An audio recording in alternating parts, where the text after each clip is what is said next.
എൻ്റെ പേര് ത്രേസ്യാമ വർഗീസ്. ഇതെൻ്റെ ഭർത്താവ് വർഗീസ്. ഞങ്ങൾ ഇരിഞ്ഞാലക്കുട രൂപത കാക്കുളിശ്ശേരി ഇടവകയിൽ നിന്ന് വരുന്നു. 2023 ജൂൺ 13 ഞാൻ ആദ്യമായി ഉടമ്പടി എടുത്തത്. ഉടമ്പടി എടുക്കാനുള്ള കാരണം എൻ്റെ രോഗാവസ്ഥ തന്നെയായിരുന്നു. ഞാൻ 2 വർഷത്തോളം എൻ്റെ 2 കാൽപാദങ്ങളും നീര് വന്ന് അസ്ഥി തുളഞ്ഞുള്ള വേദനയും നീരുമായി നടക്കാനോ യാത്ര ചെയ്യുവാനോ ഒന്നും എനിക്ക് സാധിച്ചിരുന്നില്ല. എൻ്റെ വലത് കൈ ക്രമേണ തളർച്ച ബാധിക്കുകയും ബലം കുറയുകയും ചെയ്തു. അങ്ങനെ ഞാൻ ഓർത്തോ ഡോക്ടറെ കണ്ടു, ഹോമിയോ, അലോപ്പതി, ആയുർവേദം എല്ലാം കണ്ടെങ്കിലും എനിക്ക് യാതൊരു കുറവുമില്ല. ഓരോ ടെസ്റ്റുകളും 5000-വും 10,000-വും കൊടുത്ത് ചെയ്യും. ഒന്നിലും എനിക്കൊരു സ്വസ്ഥത കിട്ടിയിരുന്നില്ല. എനിക്ക് എല്ലാവരോടും ദേഷ്യവും കോപവും ഒക്കെയായി. എനിക്ക് വല്ലാത്ത അസ്വസ്ഥതയായി. ആരോടൊന്നും പറയണമെന്ന് എനിക്ക് തോന്നുന്നില്ല. ഞാൻ ആകെ നിരാശയിലായിരുന്നു. എങ്കിലും ഞാൻ ചെറുപ്പത്തിലെ മുതലേ ഞാൻ ചെല്ലുന്നൊരു സുഹൃത ജപമുണ്ടായിരുന്നു, എൻ്റെ അമ്മേ എൻ്റെ ആശ്രയമേ എന്ന്. പക്ഷേ ഈ സുഹൃത ജപത്തിൻ്റെ ഒരു മൂല്യം ജോസഫ് അച്ഛനിൽ നിന്നും കേട്ടപ്പോഴാണ് എനിക്ക് മനസ്സിലായത് ഇത് ഇത്രയും വലിയൊരു പ്രാർത്ഥനയാണെന്ന്. ഞാൻ ഒരു ദിവസം ഇങ്ങനെ 2023 മെയ് മാസത്തിൽ ഞാൻ മരുന്നൊക്കെ കഴിച്ച് അങ്ങനെ കിടക്കുമ്പോൾ മയക്കത്തിൽ ഞാനൊരു സ്വപ്നം കണ്ടു. ഒരു സ്വർണ്ണ നിറമുള്ള ഒരു മാതാവിൻ്റെ അടുത്ത് വന്നിരിക്കുന്നു. അപ്പോൾ ഞാൻ ഭർത്താവിനോട് പറഞ്ഞു, നമ്മൾക്ക് വേളാങ്കണ്ണിക്ക് പോകാനുള്ള സമയമായി, ഞങ്ങൾ ഇടയ്ക്കിടയ്ക്ക് പോകാറുണ്ട്. പക്ഷേ പിറ്റേ ദിവസം എനിക്ക് ഒരു വചനം കിട്ടി. ഇന്ന് വരെ ഞാൻ ബൈബിൾ വായിക്കുമെങ്കിലും എനിക്കങ്ങനെ ഒരു വചനം പറയാൻ ഒത്തിരി ഞാൻ പഠിച്ചിട്ടാണ് എവിടെയെങ്കിലും പോകുമ്പോൾ ഒരു വചനം പറയുക. പക്ഷേ എൻ്റെ മനസ്സിൽ ഓടിയെത്തി ജെറേമിയ 46:11, ഈജിപ്തിൻ്റെ കന്യകയായ പുത്രി ഗിലയാദിലേക്ക് പോകുക, തൈലം കയ്യിലെടുക്കുക, നീ അനവധി ഔഷധങ്ങൾ ഉപയോഗിച്ചു, എല്ലാം പാഴായിപ്പോയിന്ന്. പക്ഷേ അതിൻ്റെ അർത്ഥം എനിക്ക് അന്നൊന്നും മനസ്സിലായില്ല.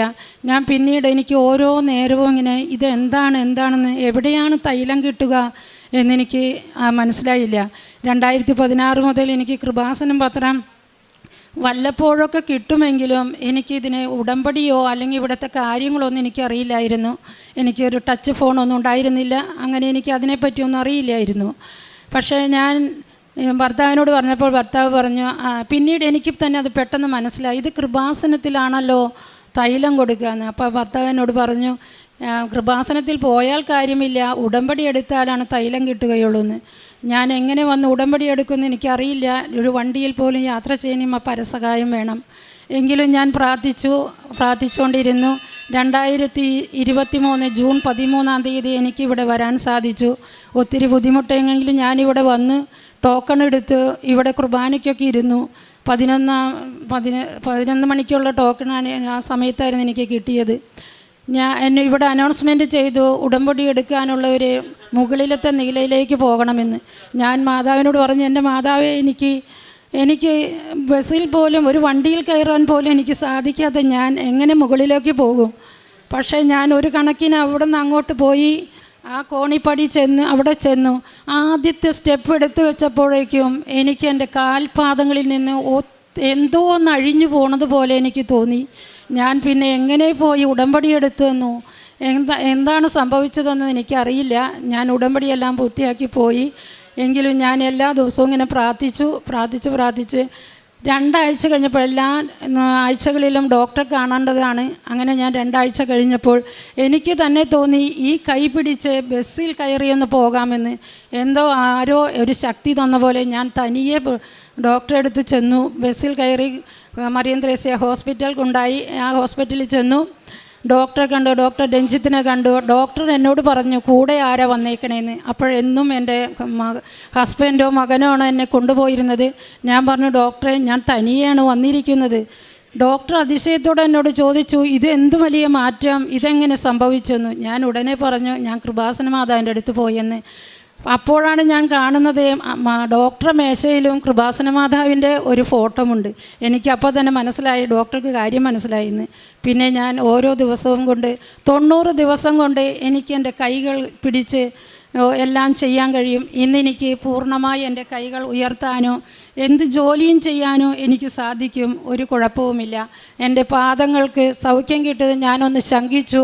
എനിക്ക് 2023 അതിൽ അഖണ്ഡ ജപമാല റാലിയിൽ പങ്കെടുക്കാൻ അവിടെ നിന്ന് ഞങ്ങളെ കൊണ്ടുവരുന്ന ചേട്ടൻ ഒത്തിരി നിർബന്ധിച്ചു. എനിക്കൊരു പേടിയായി. കാരണം എനിക്ക് കിട്ടിയ സൗഖ്യമിനി ഞാൻ തന്നെ എൻ്റെ പൊങ്ങച്ചം കൊണ്ട് കാട്ടിക്കളഞ്ഞെങ്കിലോ എന്ന് കരുതി ഞാൻ അത് നിഷേധിച്ചു. 5 പ്രാവശ്യം ആ ചേട്ടൻ്റെ അടുത്ത് വന്നുകൊണ്ട് പറഞ്ഞു, നിനക്കൊരു സീറ്റുണ്ട്, നീ പൈസയൊന്നും തരണ്ട, നീ വായോന്ന്. അങ്ങനെ ഞാൻ മാതാവിൻ്റെ അടുത്ത് ചെന്ന് ചോദിച്ചു, മാതാവേ ഇത് മാതാവ് എന്നെ വിളിക്കുന്നതാണോ എന്ന്. അപ്പോൾ എനിക്കൊരു ബോധ്യം കിട്ടി. ഞാൻ കാൽവരിയിൽ എൻ്റെ മകൻ്റെ കൂടെ നടന്നെങ്കിൽ നിനക്ക് എൻ്റെ കൂടെ എന്തേ പോകുന്നുകൂടെയെന്ന്. ഞാൻ ഉടനെ പറഞ്ഞു ഞാൻ പോരാമെന്ന് പറഞ്ഞു. ഞാനിവിടെ വന്ന് അഖണ്ഡ ജപമാലയിൽ പങ്കെടുത്തു. ഞങ്ങളുടെ ഗ്യാങ്ങിൽ നിന്ന് ഏറ്റവും മുന്നേ ഞാൻ തന്നെയാണ് അവിടെ എത്തിയതും എനിക്കൊരു കുഴപ്പമുണ്ടായില്ല. കനകമല തീർത്ഥാടനവും ഞാൻ നടത്തി. അങ്ങനെ അടയാളങ്ങളോട് കൂടി തന്നെ മാതാവ് ഓരോ നിയോഗങ്ങളും എനിക്ക് സാധിച്ചു തന്നു. 2023 മെയ് മാസം 15-ാം തീയതി എനിക്കൊരു വലിയൊരു ഉച്ചനേരത്തൊരു സുഗന്ധാഭിഷേകമുണ്ടായി. അപ്പോൾ എന്നോട് ആരോ പറയുന്നു നീ മുട്ടുകുത്തുക എന്ന്. ഞാൻ മുട്ടുകുത്തി പ്രത്യക്ഷീകരണ പ്രാർത്ഥനയുടെ പുസ്തകമെടുത്ത്, എനിക്കന്ന് കാണാതെ ചെല്ലാൻ അറിയില്ല.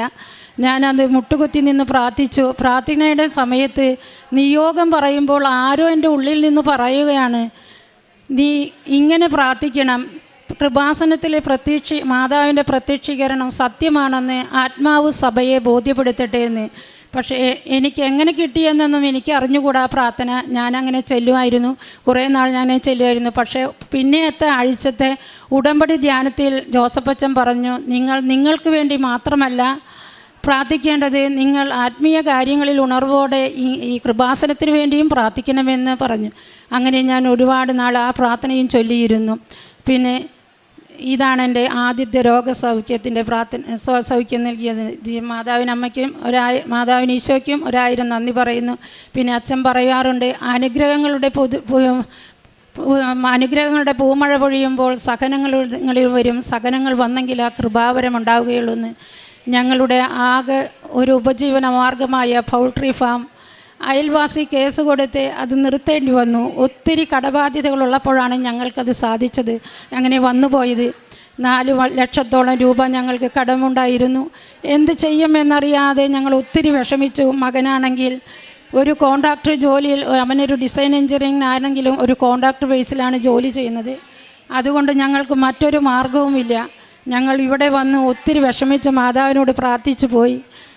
മാതാവിനോട് പ്രാർത്ഥിച്ച ശേഷം ഭർത്താവിന് ഒരു ഇറിഗേഷൻ വകുപ്പിൽ 6 മാസത്തേക്ക് ജോലി ലഭിച്ചു. ഇപ്പോൾ അത് കഴിഞ്ഞിരിക്കുകയാണ്. വീണ്ടും മാതാവ് ഞങ്ങളെ രക്ഷിക്കുമെന്ന് ഞങ്ങൾക്ക് പൂർണ്ണമായി ഉറപ്പുണ്ട്.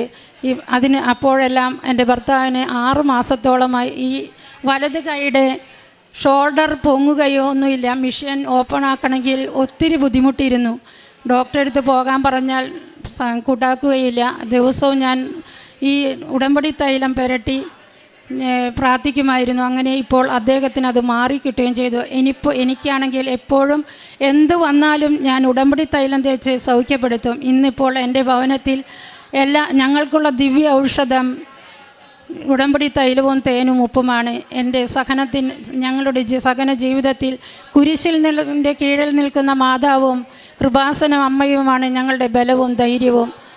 ഇതൊക്കെയാണ് ഞങ്ങളുടെ ജീവിതത്തിലുണ്ടായ മാറ്റങ്ങൾ. ഒത്തിരി നിയോഗങ്ങൾ ഇനിയും പറയാനുണ്ട്. പക്ഷേ മക്കൾ കൂടെയില്ലാത്തതിനാൽ മക്കൾക്ക് കിട്ടിയതൊന്നും എനിക്ക് പറയാൻ സാധിക്കുകയില്ല.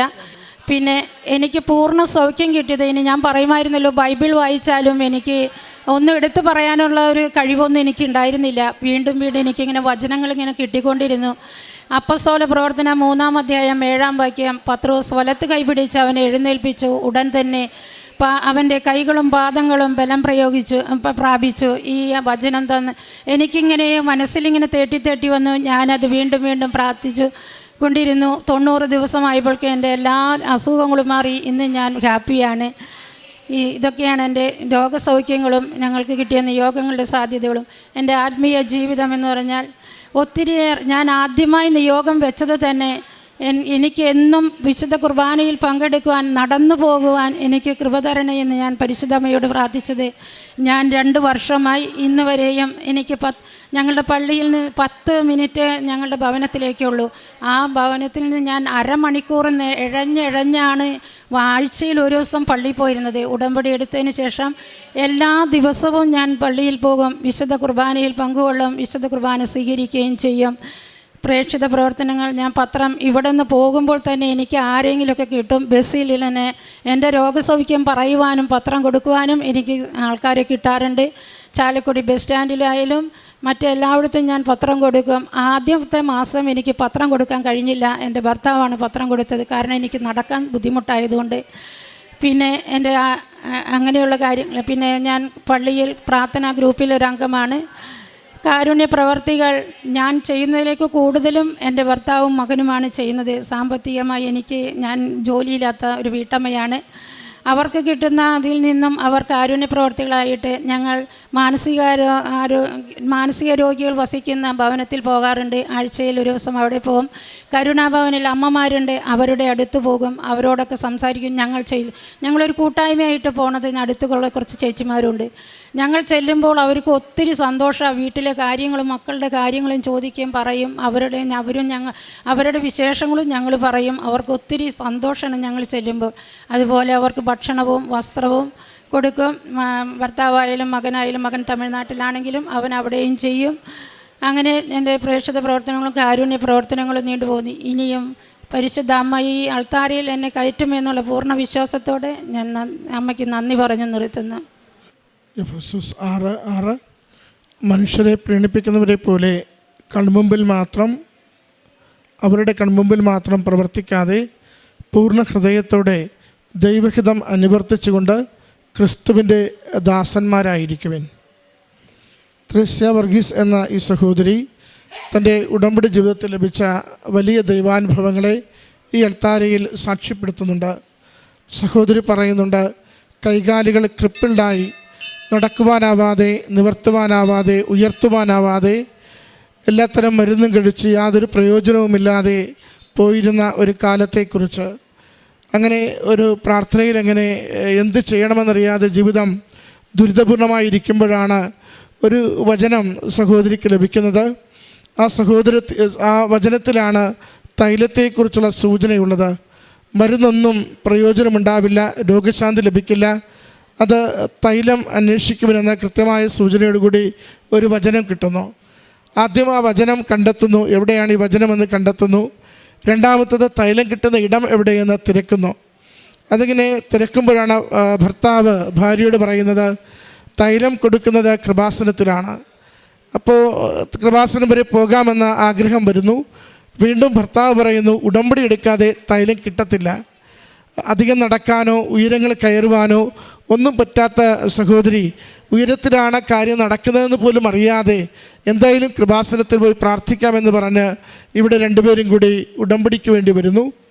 അമ്മയുടെ അരികിൽ ഉടമ്പടിയുടെ ടോക്കൺ എടുത്ത് ഇവിടെ കുർബാന കൂടി പ്രാർത്ഥിച്ചു കൊണ്ടിരിക്കുമ്പോഴാണ് മുകളിൽ 3-ാമത്തെ നിലയിലാണ് ക്ലാസ് നടക്കുന്നതെന്ന് അറിയുന്നത്. അന്ന് വരെ ഒരു സ്റ്റെപ്പ് പോലും, ഒരു ചുവട് പോലും ഉയർച്ചകളിലേക്ക് കയറാത്ത സഹോദരിയാണ് ആ 3-ാമത്തെ നിലയിലേക്ക് കയറുവാനുള്ള പടിയരികിലെത്തുന്നത്. നമുക്ക് ഓരോരുത്തർക്കും അറിയാം എത്ര ചുവട് വെച്ചാലാണ് ആ പുതിയ ഉടമ്പടിയുടെ ക്ലാസ്സിൽ എത്തിച്ചേരുന്നതെന്ന്.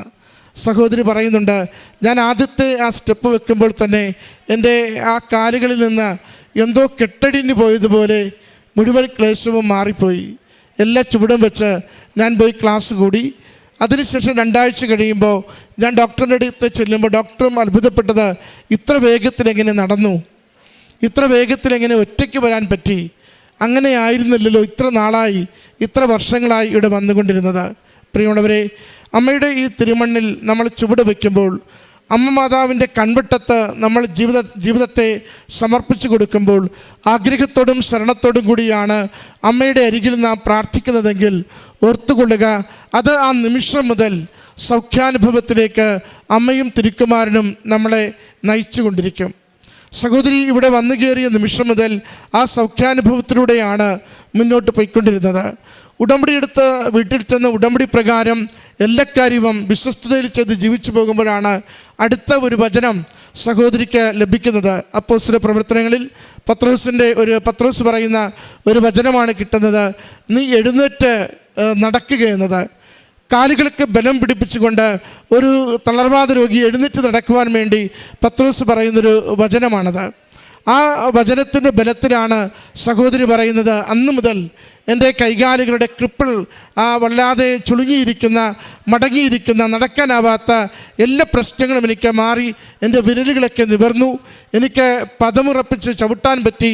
90 ദിവസത്തിനുള്ളിൽ തന്നെ ഞാൻ പൂർണ്ണമായും ആ ദീർഘനാളായി ഒത്തിരി മരുന്ന് കഴിച്ച് പരാജയപ്പെട്ട രോഗത്തിൽ എനിക്ക് സൗഖ്യം ലഭിച്ചുവെന്ന. പ്രിയമുള്ളവരെ, ഇത് വളരെ പ്രധാനപ്പെട്ടതാണ്. അമ്മയുടെ അരികിലേക്ക് ഏതു വലിയ രോഗത്തിൻ്റെ ക്ലേശവും എത്ര നാളായി എത്ര മരുന്ന് കഴിച്ച് ചികിത്സിച്ച് പരാജയപ്പെട്ട വിഷയവുമായി നാം എത്തുമ്പോൾ ആദ്യവും അവസാനവും നമുക്കുണ്ടാവേണ്ടത് പ്രത്യക്ഷീകരണത്തിൻ്റെ മാതാവ് നിർബന്ധമായും നിശ്ചയമായും എന്നെ സൗഖ്യത്തിലേക്കും ആരോഗ്യത്തിലേക്കും നയിക്കും. അമ്മയ്ക്ക് അതിനുള്ള കൃപയും ശക്തിയുമുണ്ട്. അതുകൊണ്ട് അമ്മയുടെ കരങ്ങളിൽ കൊടുക്കുന്നൊരു നിയോഗം ഈശോയിൽ നിന്ന് വേഗത്തിലത് അനുഗ്രഹമാക്കി തരുമെന്ന ബോധ്യത്തോടു കൂടിയാണ് അമ്മയുടെ അരികിൽ നാം ഉടമ്പടിയിൽ ജീവിക്കുന്നതെങ്കിൽ അത് നമുക്ക് അനുഗ്രഹത്തിന് കാരണമാകും. സഹോദരി പറയുന്നുണ്ട്, ഒരു ദിനം പ്രാർത്ഥിച്ചു കൊണ്ടിരിക്കുമ്പോൾ ഒരു പ്രാർത്ഥന അറിയാതെ തന്നെ മനസ്സിലിങ്ങനെ ഉരുവിട്ട് വരുന്നത്, കൃപാസനത്തിൽ സത്യമായും പ്രത്യക്ഷപ്പെട്ട പരിശുദ്ധ അമ്മയുടെ ആ വെളിപ്പെടുത്തൽ, അത് ആത്മാവ് വഴി സഭ അത് അംഗീകരിക്കുവാൻ വേണ്ടി പ്രാർത്ഥിക്കുവാനെന്ന്. അത് ഈ കാലഘട്ടത്തിൽ ആയിരക്കണക്കിന് മക്കൾ എല്ലാ ദേശങ്ങളിലും ഈ പ്രത്യക്ഷീകരണം സഭ ഏറ്റെടുത്ത് അംഗീകരിക്കുവാനും ഈ കാലത്തിൻ്റെ വലിയ അനുഗ്രഹ പദ്ധതിയായി തിരിച്ചറിയുവാനും വേണ്ടി നാം ഓരോരുത്തരും പ്രാർത്ഥിച്ചു കൊണ്ടിരിക്കുന്ന കാലമാണ്. സഹോദരി പറയുന്നുണ്ട്, അന്ന് എങ്ങനെ ഈ പ്രാർത്ഥന എൻ്റെ മനസ്സിൽ വന്നെന്നറിയില്ല.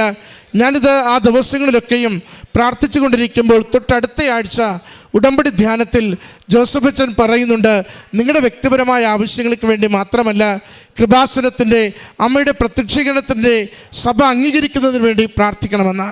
ഇത് ദൈവികമായ സന്ദേശങ്ങൾക്ക് എപ്പോഴും ഈയൊരു ബന്ധങ്ങൾ നമുക്ക് കാണാൻ പറ്റും. നമുക്ക് ലഭിക്കുന്ന ഒരു സന്ദേശത്തിന് അതുമായി ബന്ധപ്പെട്ടിരിക്കുന്ന മറ്റൊരു സന്ദേശം അല്ലെങ്കിൽ പ്രൂഫ് നമുക്ക് കൃത്യമായി ദൈവാത്മാവ് നൽകിക്കൊണ്ടിരിക്കും. പ്രിയമുള്ളവരെ, ഈ സഹോദരിയുടെ ആത്മീയ ജീവിതത്തിൻ്റെ മാറ്റങ്ങളെയാണ് നമുക്ക് സഹോദരി പങ്കുവെക്കുന്നത്. ആരോടും പരിഭവങ്ങളും പിണക്കവുമില്ലാതെ എല്ലാവർക്കും നന്മ ചെയ്തുകൊണ്ട് സന്തോഷത്തോടെ ജീവിതത്തിൻ്റെ ഉത്തരവാദിത്തങ്ങൾ നിർവഹിച്ചുകൊണ്ട് തൻ്റെ സഹനകാലത്തിൻ്റെ എല്ലാ ക്ലേശങ്ങളിലും ദൈവനാമത്തിൽ അടിയുറച്ച് വിശ്വസിച്ചും ദൈവത്തിന് ശരണപ്പെട്ട അമ്മയുടെ കരങ്ങളിൽ ഓരോ വിഷയം സമർപ്പിച്ചുകൊണ്ടും പ്രാർത്ഥിച്ചതിൻ്റെ സാക്ഷ്യമാണ് സഹോദരി പറയുക. കിണറിൻ്റെ കാര്യം പറഞ്ഞു. വേനൽക്കാലം മുഴുവനും വെള്ളമില്ലാതെ പോയ ഒത്തിരി വർഷങ്ങളുടെ കഥ കുടുംബത്തിന് പറയാനുണ്ട്. അമ്മ മാതാവിൻ്റെ തിരുനടയിലെത്തി ഉടമ്പടിയെടുത്ത് അതിൻ്റെ ഒരല്പം ഉപ്പ് ആ കിണറിനകത്ത് തൂകി പ്രാർത്ഥിച്ചതിന് ശേഷം പിന്നീട് ഇന്നുവരെയും വെള്ളം പറ്റിയിട്ടില്ല. ഇതെല്ലാം അടയാളങ്ങളിലൂടെ കാലത്തോടും ലോകത്തോടും പ്രത്യക്ഷീകരണ മാതാവ് പറഞ്ഞുകൊണ്ടിരിക്കുന്നു, ഞാൻ സത്യമായും ഇവിടെ പ്രത്യക്ഷപ്പെട്ടു, സജീവമായി ഇവിടെ സന്നിഹിതയാണ്, നിങ്ങളെന്നെ തേടി വരിക, നിങ്ങളുടെ ജീവിതാവശ്യങ്ങൾക്ക് എന്നിലൂടെ എൻ്റെ തിരുക്കുമാരൻ അനുഗ്രഹവും ആശ്വാസവും തരുന്നത് അനുഭവിക്കുവാൻ സാധിക്കുമെന്ന്. നമ്മുടെ ഏതൊരു വിഷയത്തെയും അമ്മയുടെ കരങ്ങളിൽ പൂർണ്ണ മനസ്സോടും ശരണത്തോടും കൊടുക്കാം. അമ്മ മാതാവും ഈശോയും നമുക്ക് അനുഗ്രഹവും സഹായവും നൽകി നമ്മുടെ ജീവിതങ്ങളെ സംരക്ഷിക്കട്ടെ. ഈ കുടുംബത്തിൽ ലഭിച്ച ഈ വലിയ അനുഭവങ്ങൾക്ക് നന്ദി പറഞ്ഞുകൊണ്ട് കരങ്ങളടിച്ച് ഈ സാക്ഷ്യം സമർപ്പിക്കാം. അത്യപൂർവ ദൈവാനുഭവങ്ങൾ ഇനി നിങ്ങൾക്കും സ്വന്തം. ഈ യൂട്യൂബ് ചാനൽ ഇതുവരെ സബ്സ്ക്രൈബ് ചെയ്തിട്ടില്ലെങ്കിൽ ഇപ്പോൾ തന്നെ സബ്സ്ക്രൈബ് ചെയ്യുക. ഈ വീഡിയോ ഇപ്പോൾ തന്നെ നിങ്ങളുടെ സുഹൃത്തുക്കൾക്ക് ഷെയർ ചെയ്തുകൊണ്ട് കർത്താവിൻ്റെ പ്രേക്ഷിതരാകുക.